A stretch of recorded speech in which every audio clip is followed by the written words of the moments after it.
journey of life. This has been teacher Roxia. Go forth and reproduce your knowledge. See you next time.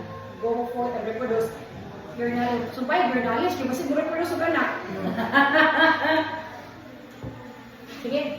Okay, ready? Scene 5. Lights, camera. Rolling. Scene 5. Take 1. Role of hormones involved in the female and male reproductive system. Action.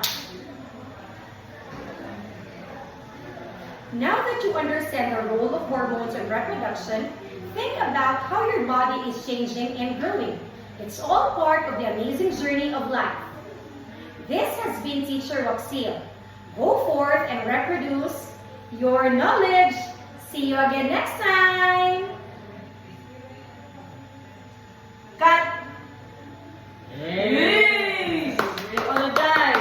Ayun, Over. Yan, ito mo, Oh, dito na